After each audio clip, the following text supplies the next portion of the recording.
86편. 시편 86편 11절. 여호와여 주의 도로 내게 가르치소서. 내가 주의 진리에 행하오리니 일심으로 주의 이름을 경외하게 하소서. 주 나의 하나님이여 내가 전심으로 주를 찬송하고 영영토록 주의 이름에 영화를 돌리오리니 이는 내게 향하신 주의 인자가 크사 내 영혼을 깊은 음부에서 건지셨음이니이다. 13절까지. 86편이 다윗의 기도시라고 했습니다. 다윗의 기도시인데 바로 자기를 죽이려는 사울의 추격, 사울의 군대들을 피해서 숨어 다닐 때 그런 환난 속에서 하나님 앞에 부른 찬송으로 그렇게 짐작이 됩니다. 그런데 전반부에서 우리가 86편 1절로 10절에서 구원해 주시라는 간구와 여호와의 능력에 대해서 찬송하는 내용을 지난주일에 살폈고요. 오늘은 그 후반부 11절로 17절에 나오는 내용인데 주께 찬송과 영화를 돌릴 것을 서원을 하면서 은혜를 구하는 그런 내용입니다. 우리가 이 문장의 흐름과 내용만을 딱 살펴보면 내가 이렇게 하겠사오니 나에게 은혜를 베풀어 주시옵소서, 이런 말로 10번도 누구나 그렇게 이해하게 되어 있습니다. 내가 하나님 앞에 주를 찬송하고 모든 영화를 주님 앞에 돌리겠사오니, 이게 서원이죠. 내가 그렇게 하나님 앞에 돌리겠습니다. 그러니 내게 은혜를 베풀어 주시옵소서. 대부분의 모든 성도들이나 우리 그리스도인들이 생각하는 어순이고 생각의 틀입니다. 내가 하나님 앞에 이렇게 해드릴 테니까 하나님은 나에게 이렇게 해주십시오, 이런 기도를 많이 하죠. 그런데 여기 11절로 17절에 나오는 다윗의 그런 서원과 은혜에 대한 간구는 그런 조건적인, 내가 이렇게 하겠사오니 하나님은 나에게 이렇게 해주십시오, 조건부적인 그런 간구가 아니고 하나님의 언약에 기초한 확신과 믿음에 의해서 하나님 앞에 은혜를 구하는 내용입니다. 다시 말해서 그 가운데서 11절로 13절에 보면 자기 영혼을 음부에서 건지신 여호와께 영화를 돌린다는 서원을 합니다.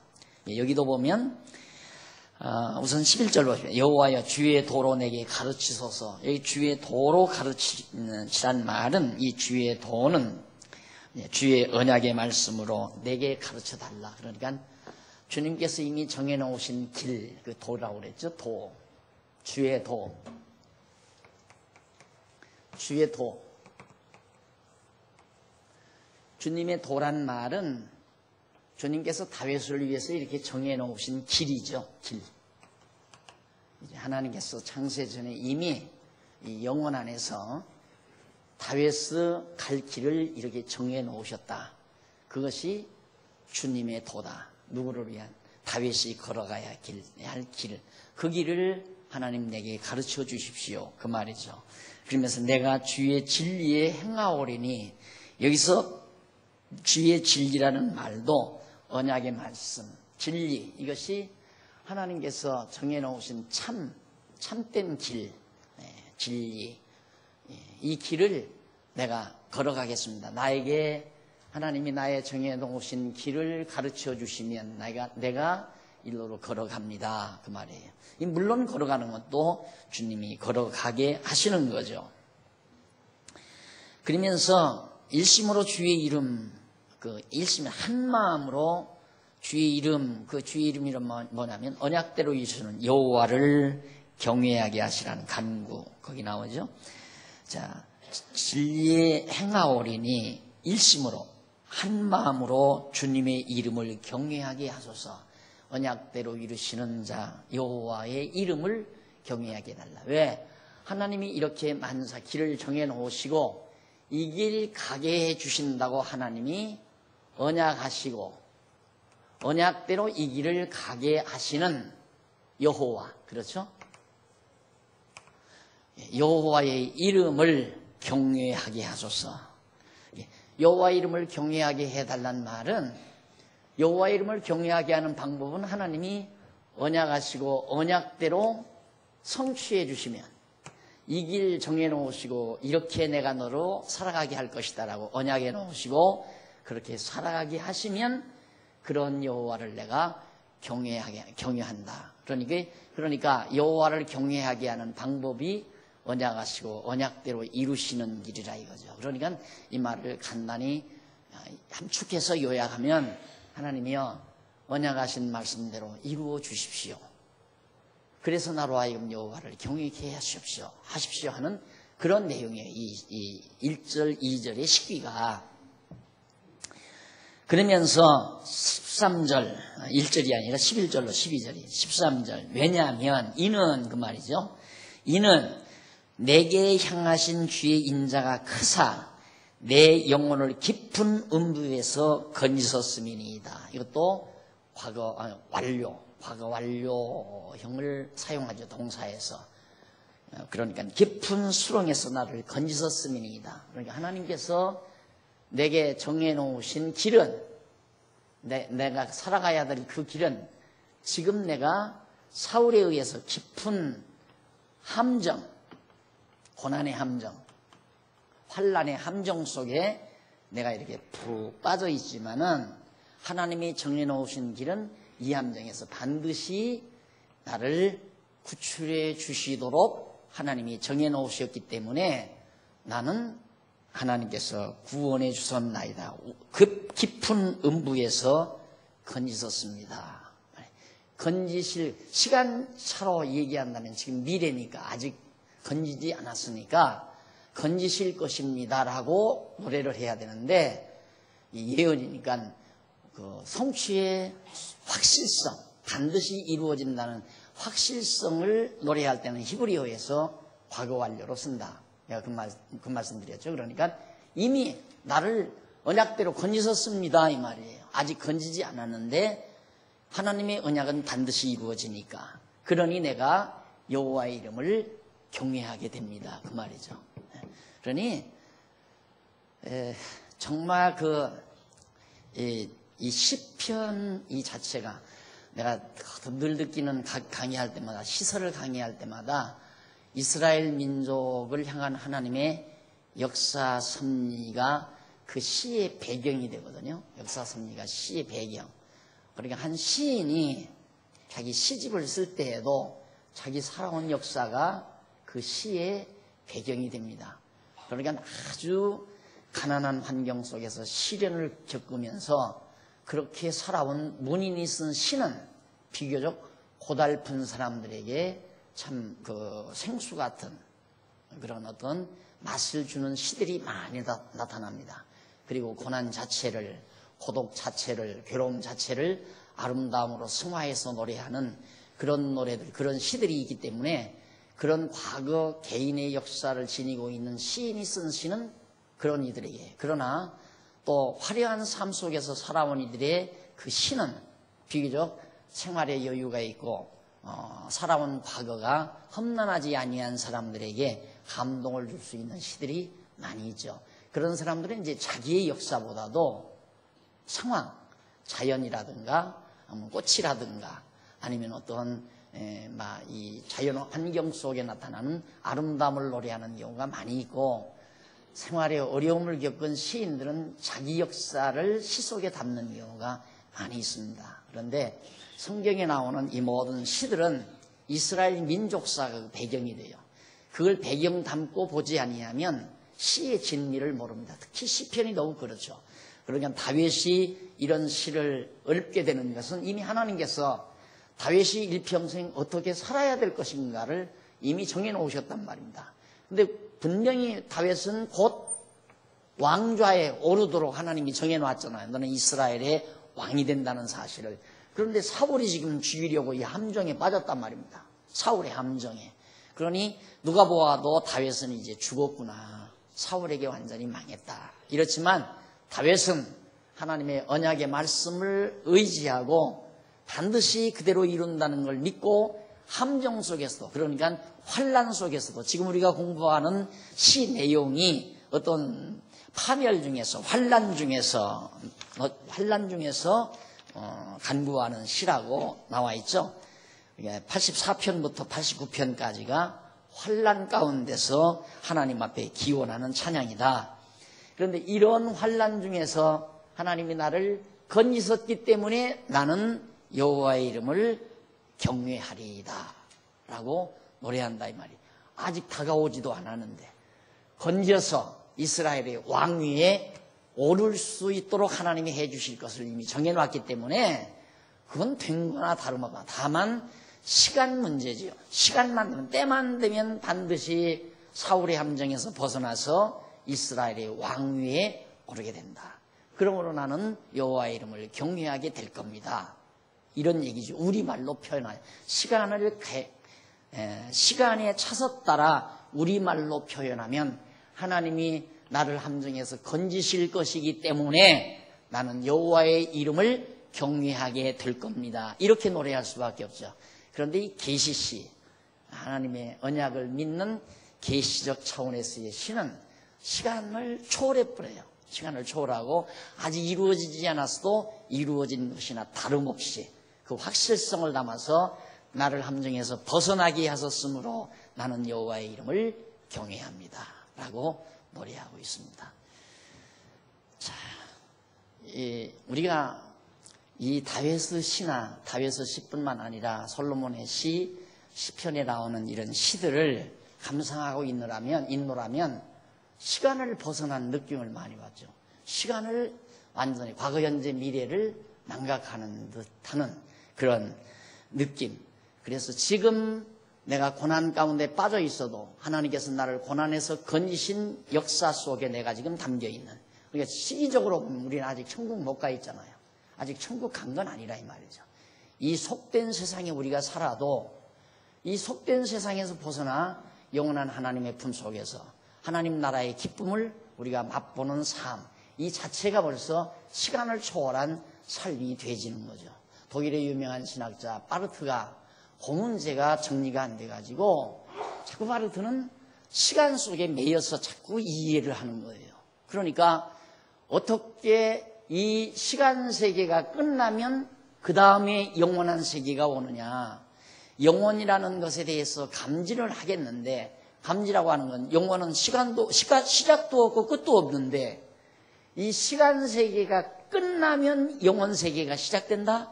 이게 납득이 안 가는 거예요.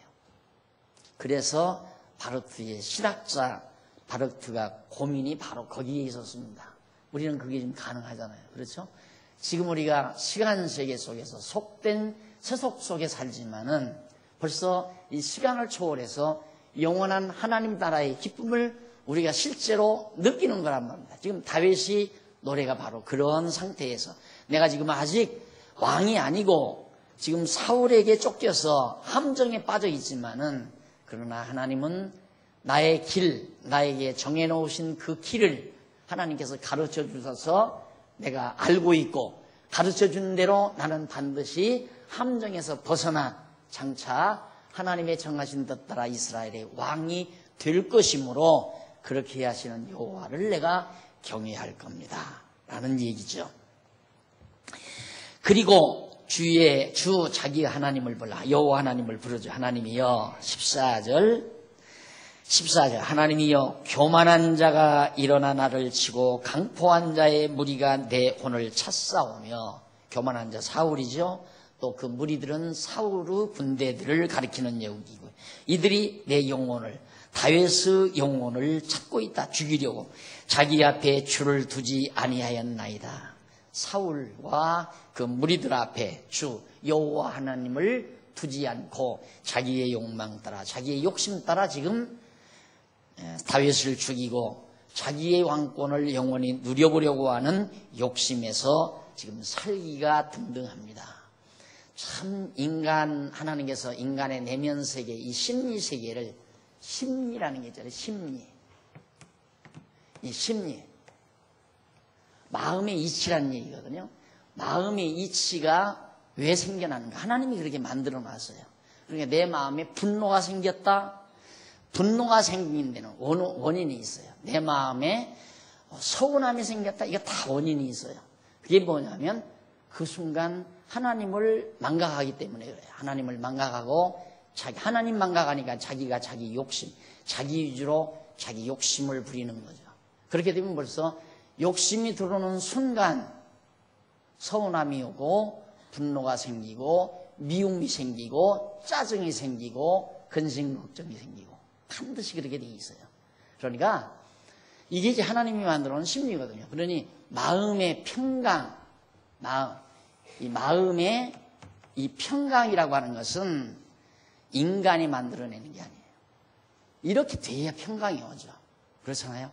아니 지금 사울이 죽이려고 정말 환난 속에 빠져있는 다윗이 근심, 걱정, 두려움, 불안, 초조 다 몰려올 거 아닙니까? 근데 그게 아니잖아요. 완전히 소망이 벅차 있잖아요. 이게 전혀 환경과 관계없이.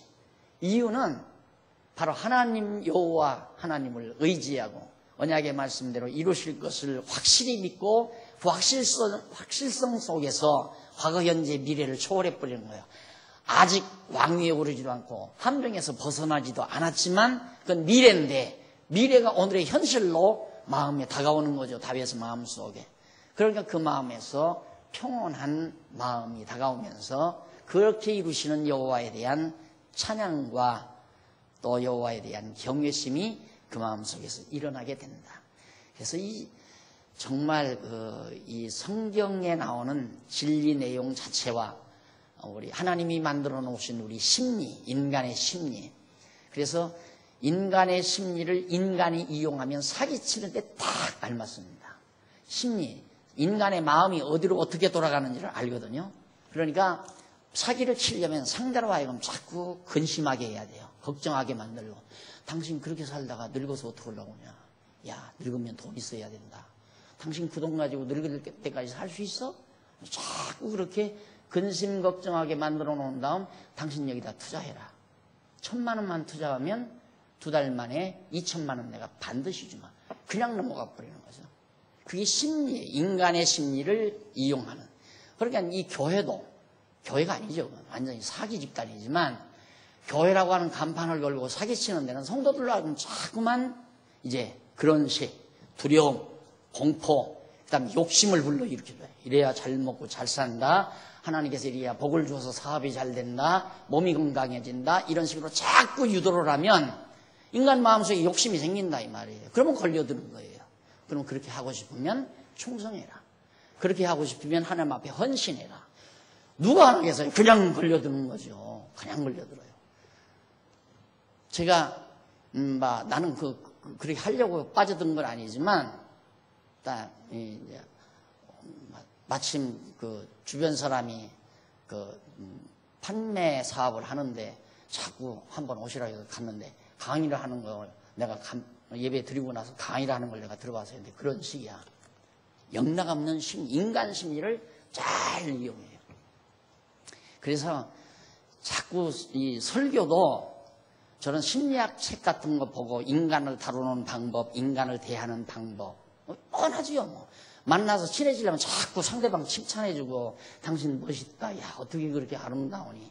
당신 보니까 참 인상이 좋다. 이렇게 하면 결국 접근이 되는 거예요. 다 인간 다루는 방법 아니에요. 사학가들이 다 인간 다루는 방법 다 배우고 그런 책 보고 다 나와요. 그 전문가들이 쓰는 거기 때문에.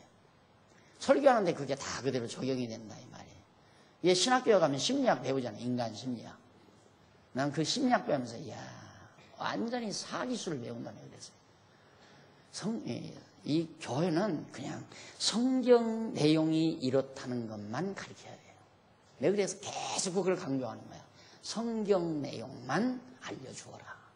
알려주면 그 성경 이렇게만 알려주면 이 심리에 의해서 그렇게 되지게 돼 있어요. 이렇게 여호와 하나님을 깨달아 확실히 믿게만 되면 하나님이 만들어 오신 심리에 의해서 마음의 평강이 딱 안치되게 돼 있어요. 마음이 평안하면서 담대함이 오게 돼 있고 근심 걱정 사라지고 정말 당당한 사람으로 그렇게 자기 스스로가 변모되어져 가는 모습을 우리가 엿볼 수가 있는 거죠. 이것이 이제 하나님께서, 그러니까 하나님을 알고 심리가 작용이 돼야 하는데 심리를 이용해서 상대를 유도하려고 하는 거예요. 그래서 사기치는 사기꾼들이 하는 수법이죠. 자, 그래 이제 다윗이 그렇게 노래한다고, 교만한 자가 일어나 나를 치고 강포한 자의 무리가 내 혼을 찼사오며 자기 앞에 주를 두지 아니하였나이다. 15절. 그러나 주여 주는 긍휼히 여기시며 은혜를 베푸시며 노하기를 더디하시며 인자와 진실이 풍성하신 하나님이시오니 내게로 돌이키사 나를 긍휼히 여기소서. 주의 종에게 힘을 주시고 주의 여종의 아들을 구원하소서. 은총의 표징을 내게 보이소서. 그러면 내가 나를 미워하는 저희가 보고 두려워하오리니 여호와여 주는 나를 돕고 위로하심이니이다. 저 지금 대적들은 완전히 여호와 하나님을 앞에 두지도 않고 무시하고 완전히 자기 욕심을 채우기 위해서 날 죽이면, 다윗만 하나 죽이면 모든 인기가 사울 자기에게 돌아올 줄 알고 저렇게 발악을 합니다. 하지만 하나님이여, 그러나 저 악한 대적들은 그렇게 하지만 15절 그러나 나오잖아요. 주여 주는 긍휼히 여기시며 은혜를 베푸시며 노하기를 더디하시며 인자와 진실 풍성하신 하나님이시오니, 이게 이제 바로 언약을 이루시는 자의 속성들이에요. 하나님이 언약해 놓고, 왜 언약을 왜 했는가? 인자하심이 풍부해서, 사랑함으로 언약, 이렇게 아름다운 다윗을 사랑함으로, 다윗이 하나님의 마음에 합한 자이기 때문에 다윗이 가야 될 길을 정해놓으셨다 이 말이에요. 그런 하나님이시오니, 하나님이여 나를 구원하시고 나를 하나님께서 일으키실 표징을 저 대적들에게 보여주면 대적들이 다 실망할 겁니다. 도리어 부끄러워하고. 그래서 여호와는 나를 주는, 나를 돕고 위로하심이니이다.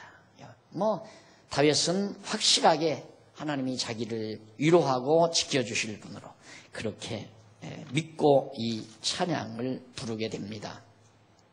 그래서 3806페이지에 보면은 3806페이지 위에서부터 7째 줄에 보면 거기 이제 인자란 말, 6째 줄 끝부분에 보면 인자 나와요. 인자란 말이 히브리 말로 헤세드란 말인데, 이는 언약을 세우신 여호와의 은총을 뜻하고, 그 다음 진실이란 말, 에메트라고 그래요. 이는 언약을 이루시는 여호와의 신실함. 진실하다, 마음이 참되다, 진실하다, 진실. 참되고 알맹이가 있다, 열매. 진실하다 그러는데, 바로 이걸 신실하다는 말로 여러분들이 재번역해서 이해하시면 됩니다. 신실하시다.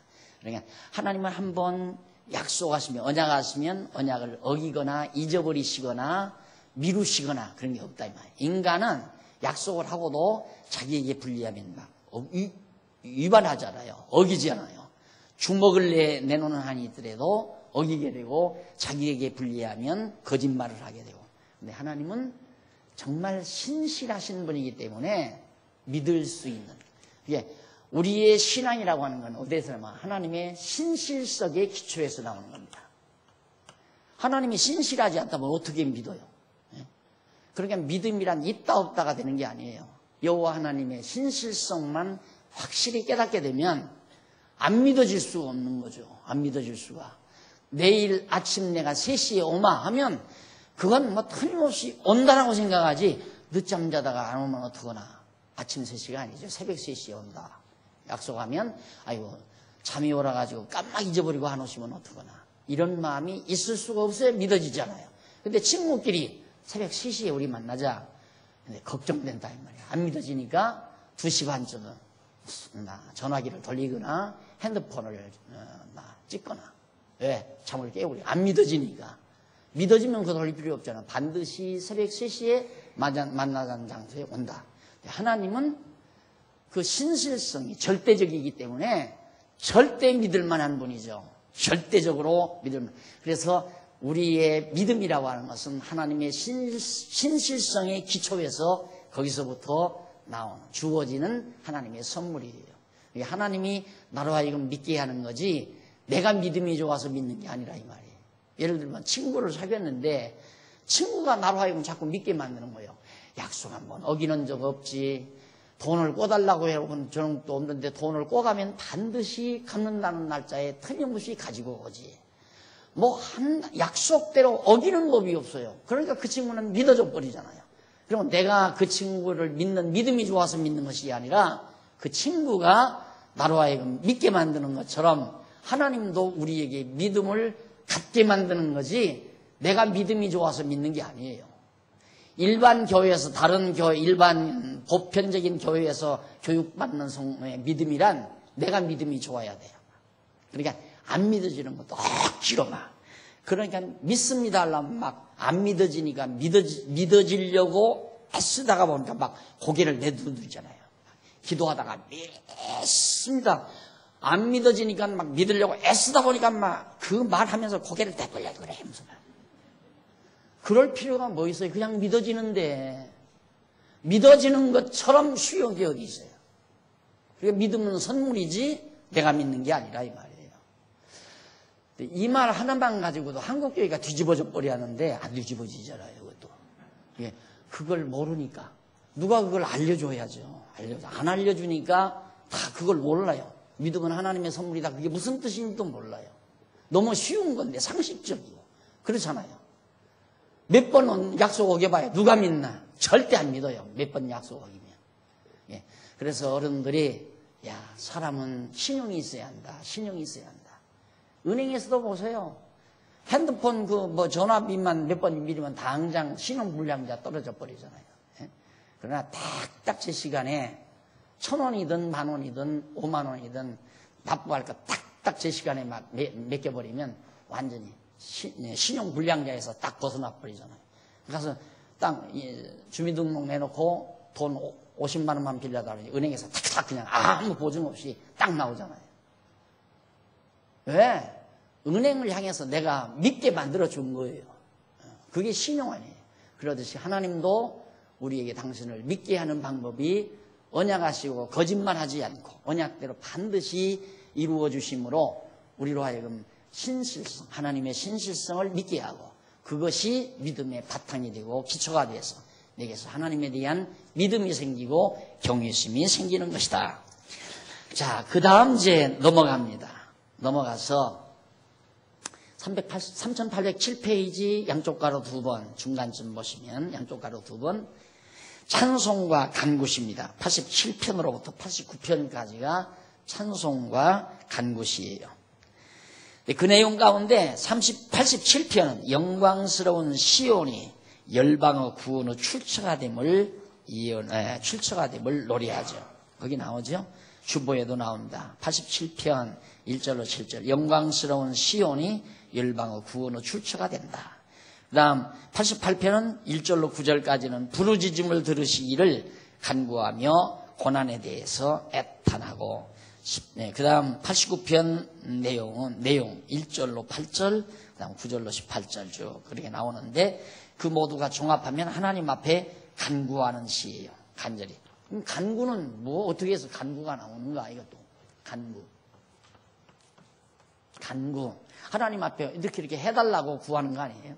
왜 구하는가? 밑도 끝도 없이 아무런 근거도 없이 달라는 게 아니에요. 근거 없이 달라는 게 아니라 하나님 언약을 하셨으니까 그렇게 해 주십시오 하고 이미 이루어 준다고 언약하셨으니까 그 언약의 기초에서 간구하는 거고요. 또 간구하는 행동의 근거는 하나님의 신실성의 기초에서 간구를 하는 거예요. 그러니까 하나님 앞에 구하고 의심하지 말고 어떻게 한 줄로 믿어라? 이루어진 줄로 믿어라. 하나님 앞에 구하는 것은 반드시 이루어진 줄로 믿어라 이 말이에요. 그러니까 그 말은 간구 안 해도 이루어지는 거예요. 이루어지는데 간구는 어디서 나오는가? 소망에서 나와요. 소망, 내가 그렇게 됐으면 하는 바램은 어디서 나오는가? 하나님이 약속을 했으니까 소망이 생기잖아요. 언약을 했으니까. 다윗이 무조건 욕심으로 내가 이스라엘 왕 돼야 되겠다 그런 소망을 가진 게 아니에요. 하나님께서 선지자를 통해서 내가 너로 하여금 이스라엘의 왕, 그래서 기름까지 부었단 말입니다. 하나님이 언약했잖아요. 언약하니까 다윗의 마음속에는 이스라엘의 왕이 되려는 소망이 생기고 그 소망을 하나님 앞에 지금 구하는 거예요. 그러니 우리가 하나님 앞에 기도하며 사는 사람, 쉬지 않고 기도하는 사람처럼 행복한 사람이 없죠. 행복할 거 아니에요. 왜? 소망에 벅찬 사람이니까. 기도와 쉬지 않고 기도하는 사람은 소망이 끊어지지 아니하는 사람이에요. 그게 바로 우리를 정말 힘있게 만들고, 그 소망이 우리를 힘있게 만들고 우리를 무게 있게 만드는 거죠. 삶이 경박해지는 게 아니라 삶이 묵직해지는, 무게가 생기는 그런 삶을 살아갈 수 있는 저력이 바로 이런 하나님의 말씀 구도 속에서 내게 나오는 것이다. 그런 얘기입니다. 그래서 찬송과 간구시 가운데 87편 1절로 7절에 보면 영광스러운 시온이 열방의 구원의 출처가 된다. 예루살렘이 모든 열방의 구원을 얻는 기본 출처가 됨을 하나님 앞에 찬양을 해요. 이거 역시 이게 고라자손의 시인데, 그 밑에 한번 보세요. 3808페이지 밑에서 네 번째 줄 보면, 본문은 여호와께서 고라자손으로 영광스러운 시온이 열방의 구원의 출처가 됨에 대한 찬양을 노래하도록 섭리하신 내용인데, 이 찬양시는 레위 아들인 그아스 손자가 되는 고라자손이 부른 노래입니다. 그러니까 레위 자손 중에 그앗이라는 자손이 하나 있었어요. 아들이. 근데 그앗이 아들을 낳고 그 아들이 아들을 낳는데 손자죠. 그게 누구냐면 고라예요. 근데 그 고라가 낳은 후손들이 고라 자손이에요. 그래서 고라 자손이 하나님께 부른 노래로서 시온성을 건설할 때에 부른 것으로 짐작이 됩니다. 이게 예루살렘이 다시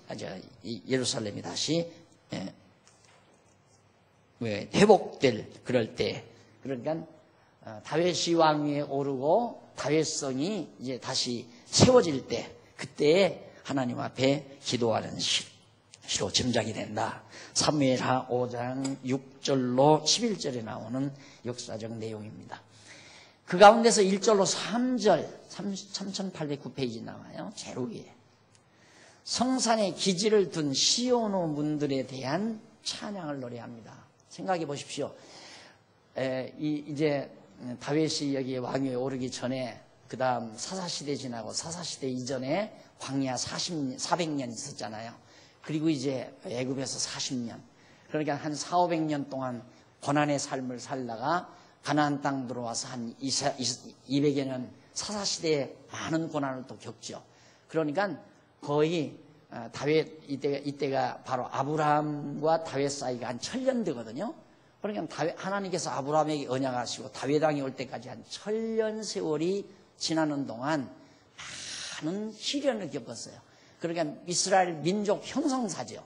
이스라엘 국가가 이루어지기까지의 형성사. 그게 이제 아브라함 때부터 애굽에 가서 400년 종살이, 광야에서 40년, 그 다음 사사시대 200~300년, 그리고 이제 사울왕 지나서 다윗이 왕이 되거든요.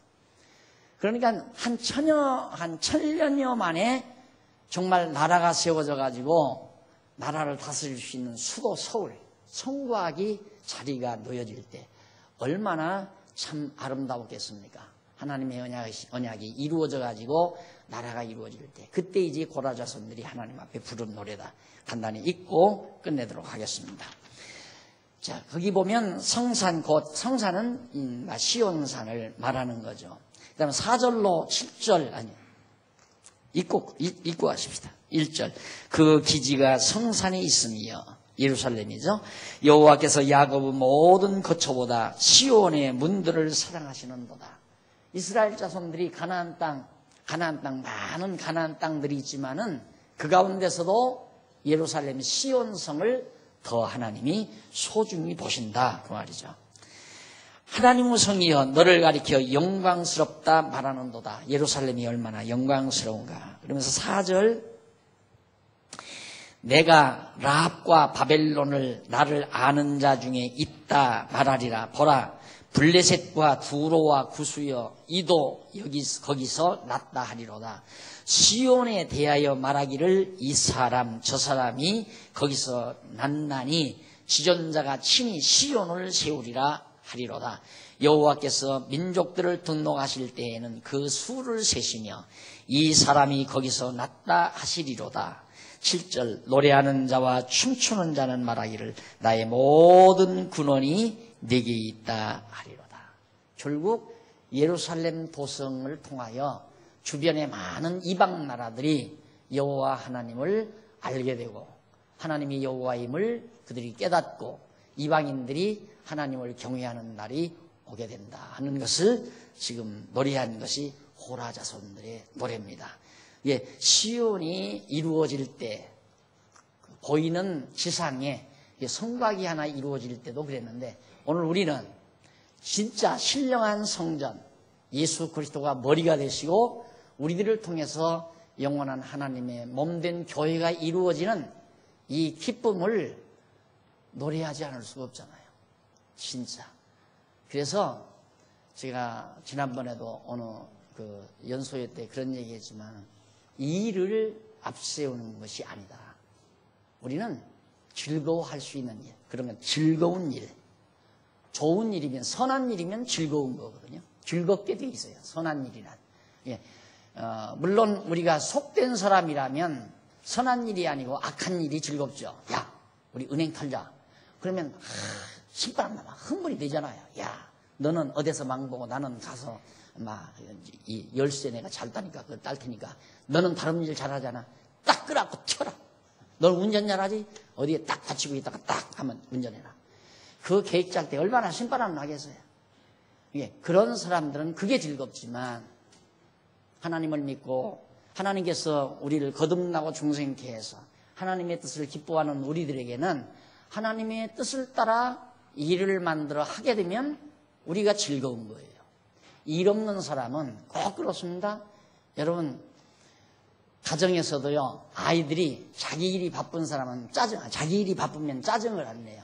할 일이 없는 아이들 많이 투정을 하죠. 애기들도 보세요. 막 장난감 이거 주워서 거기에 퐁 빠져 있으면 절대 짜증 안 내요.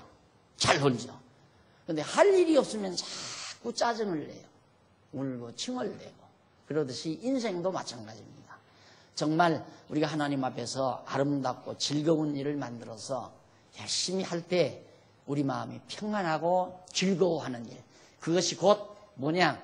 진리에 의한 삶이에요. 진리에 의한 삶. 그 총체를 가리켜 문화라고 한다. 네, 그랬죠?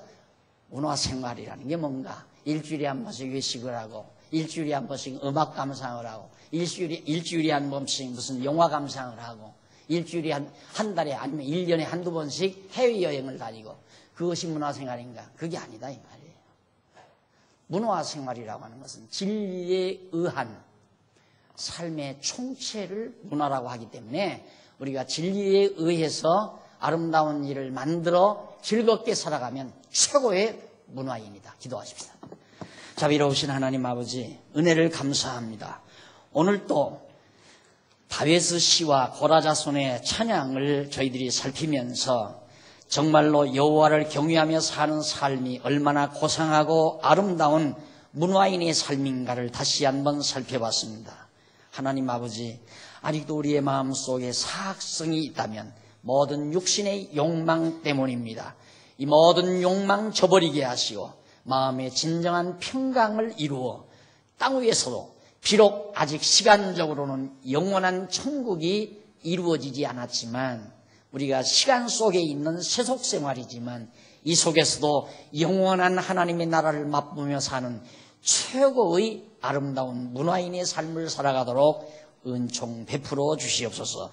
예수님 이름으로 기도드립니다. 아멘.